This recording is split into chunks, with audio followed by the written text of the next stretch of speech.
Students, let's see second part of this article simple pendulum. That is to show that the motion of simple pendulum is a linear simple harmonic motion. तर विद्यार्थी मित्रांनो, हे जे article आहे simple pendulum, त्या simple pendulum या आर्टिकलचा दुसरा भाग आता आपण पाहणार आहोत. आणि तो दुसरा भाग म्हणजेच सिंपल पेंडुलमची मोशन ही लिनियर सिंपल हार्मोनिक मोशन असते हे दाखवणे. To show that the motion of simple pendulum is a linear simple harmonic motion. Let m be the mass of the bob. M be the mass of this bob. Then T dash be the tension in the string. This T dash be the tension in the string. The pendulum remains in equilibrium in the position OA with the center of gravity of the bob vertically below the point of suspension O. तर इथे हा जो sphere आहे, हा जो Bob आहे, त्या बॉबचे मास m आहे. त्यानंतर ही जी स्ट्रिंग वापरलेली आहे बॉबला सस्पेंड करण्यासाठी, त्या स्ट्रिंग मधील जे टेन्शन आहे, ताण आहे, तो टेन्शन किती आहे टी डॅश. T dash. आता ओ ए ही जी मधली रेषा आहे, ही ओ ए ही जी पोझिशन आहे, O this point O to this point A, ही ओ ए ही जी पोझिशन आहे त्या पोझिशनला इक्विलिब्रियम पोझिशन असे म्हणतात. आणि या इक्विलिब्रियम पोझिशन मध्ये हा जो पॉइंट ऑफ सस्पेन्शन आहे, त्या पॉइंट ऑफ सस्पेन्शनच्या बरोबर खाली हा सेंटर ऑफ ग्रॅव्हिटी असतो. तर ही ओ ए ही या पेंडुलमची इक्विलिब्रियम पोझिशन आहे. ओ ए हा पॉइंट ओ आणि हा पॉइंट ए यांच्यामधील ही जी पोझिशन आहे ही इक्विलिब्रियम पोझिशन आहे. If now pendulum is displaced, if now pendulum is displaced through a small angle theta and released, if we displace this pendulum as like this, if we displace pendulum as like this up to the from position A to from position B, if we displace this pendulum from position A to the position B and release, then what will happen? It begins to oscillate on either side of the main position in a single vertical plane. जर हा pendulum आपण equilibrium position मध्ये असलेला pendulum त्याला आपण ए पासून बी पर्यंत displace केला, म्हणजे ढकलला आणि रिलीज केला, सोडून दिला, तर काय होईल? This bob begins to oscillate on either side of the equilibrium position. तर हा पेंडुलम काय होईल मग? अशा प्रकारे हा ह्या बी पासून इकडे असा सी या पोझिशनला येईल आणि पुन्हा सी पासून पुन्हा तो बी या पोझिशनला येईल. म्हणजे अशा प्रकारे तो पेंडुलम अशा प्रकारे ऑसिलेट होत राहील आणि तो एकाच प्लेन मध्ये, एकाच व्हर्टिकल प्लेन मध्ये ऑसिलेट होत राहतो, सरळ मागे पुढे जात राहील. In the displaced position, in this extreme position, suppose in the displaced position in this figure at this point B, suppose the two forces are acting on the bob. One is the force T dash. Forces acting on this bob are, one force is this force T dash, that is the tension in the string, and this force T dash is directed in this direction. This is directed along the string. So this T dash is the force acting on the bob along this direction, along the length of the string. Then another force is the weight mg. Second force acting on the bob is weight mg, which acts in vertically downward direction. This is the weight, and this weight mg acts in the vertically downward direction. So these two forces act on the bob in a displaced position. तर इथे हा pendulum आपण ए पासून बी पर्यंत खेचला आणि सोडून दिला की तो असा मागे पुढे सी आणि बी च्या दरम्यान to and fro motion perform करेल, मागे पुढे ऑसिलेट होत राहील एकाच प्लेन मध्ये. आणि डिस्प्लेस्ड पोझिशन मध्ये ह्या बॉब वरती, ह्या स्पिअर वरती दोन फोर्सेस ऍक्ट होतात. पहिला फोर्स आहे तो म्हणजे टेन्शन, ह्या स्ट्रिंग मध्ये असलेले टेन्शन टी डॅश इथे दाखवलेले आहे. आणि दुसरं टेन्शन हे अलॉंग द स्ट्रिंग असेल, स्ट्रिंग वरती असणार. आणि दुसरा फोर्स या बॉब वरती ऍक्ट होणार आहे तो म्हणजे या बॉबचे वेट, की जे नेहमीच खालच्या दिशेने असते, हे वेट. तर असे दोन फोर्सेस, टेन्शन टी डॅश आणि वेट एम जी, हे दोन फोर्सेस या बॉब वरती ऍक्ट होत असतात. The weight M G can be resolve into two components. आता इथे जे वेट आहे एम जी, त्या एम जी चे वेट हा वेक्टर आहे आणि त्याचे दोन कंपोनंट्स आपल्याला तयार करता येतील. We can resolve the weight mg into two components. First component is the mg cos theta, which is along the string and which is balanced by the tension T dash. आता ह्या mg चा एक जो component आहे, एक जो तुकडा आहे, तो म्हणजे हा mg cos theta. आणि हा जो mg cos theta आहे तो कंपोनंट mg cos theta असा या स्ट्रिंगच्या दिशेने, या दिशेने ऍक्ट होईल असा.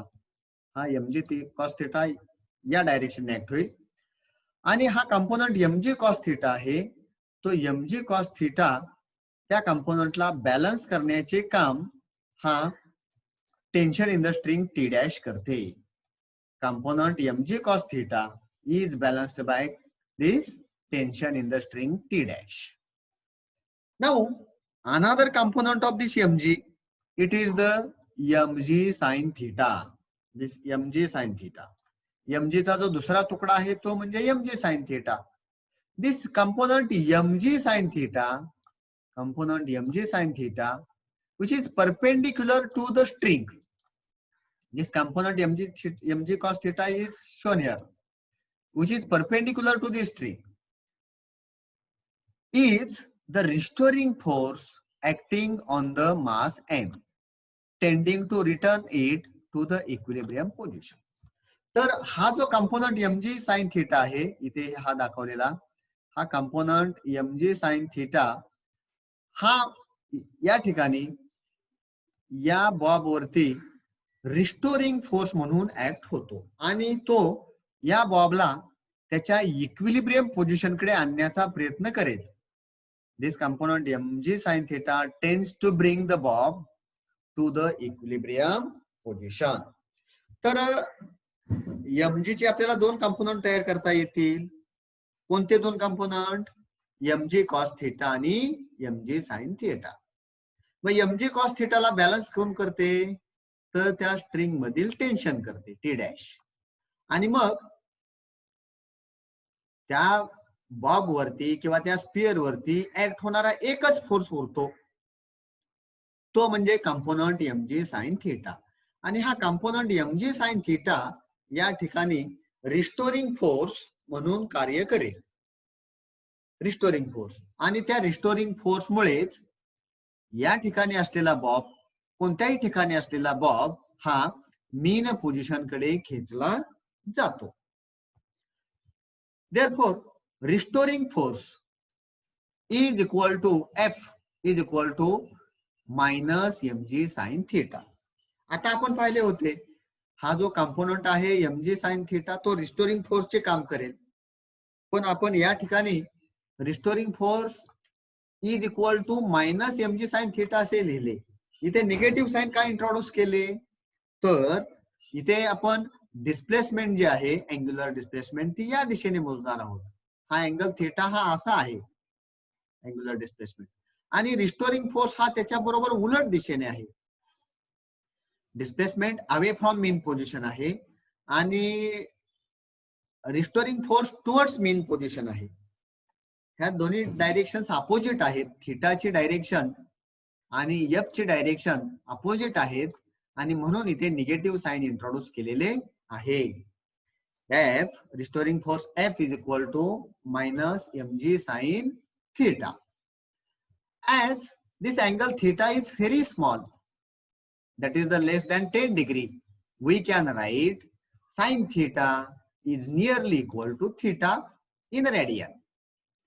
तर अँगल थीटा 10 डिग्री पेक्षा जर कमी असेल, इथे हा जो अँगल आहे हा अँगल अतिशय कमी ठेवणार आहोत आपण. हा जर 10 डिग्री पेक्षा कमी असेल तर साइन थीटा आणि रेडियन मध्ये मोजलेला थीटा, हा साइन थीटा आणि थीटा जवळपास इक्वल असतात. मग साइन थीटा बरोबर जर आपण थीटा ठेवले तर हे इक्वेशन 1 कसे होईल? Therefore this equation 1 becomes F is equal to minus mg sin theta. F is equal to minus mg sin. Therefore F is equal to minus mg theta. Suppose this is equation number 2. From figure, theta is equal to x upon L. We know that here if this is the angle theta, this is suppose arc length S and this is the radius, then we can write theta is equal to S divided by R. Angle is equal to this arc length upon radius. Here in this way, from this equation, from this figure, we can write this angle theta is equal to this x divided by this distance L. So from the figure, we can write theta is equal to x divided by L. And let's substitute value of this theta in this equation. Therefore, F is equal to minus mg into value of theta x upon L. Therefore, F is equal to minus mg x upon L. तर इथे theta बरोबर x छेद L ही किंमत जर substitute केली या equation मध्ये तर F बरोबर वजा mg x divided by L असे इक्वेशन मिळेल. Suppose equation number 3. आता इथे हा m, g आणि L हे कॉन्स्टंट आहेत. As m, g and L are constant, we can write this force F, restoring force F is directly proportional to minus x. This, as m, g and L are constant, restoring force F directly proportional to minus x. This means that, and here this negative sign indicates that direction of the force and displacement are opposite. Here force directly proportional to displacement and their directions are opposite. These are the conditions of linear simple harmonic motion, and therefore we can say that the motion of simple pendulum is the linear simple harmonic motion, because here restoring force is directly proportional to displacement. Thus, for small displacement, restoring force is directly proportional to displacement and is oppositely directed. And these are the conditions of linear simple harmonic motion. Therefore, bob of the simple pendulum performs linear simple harmonic motion.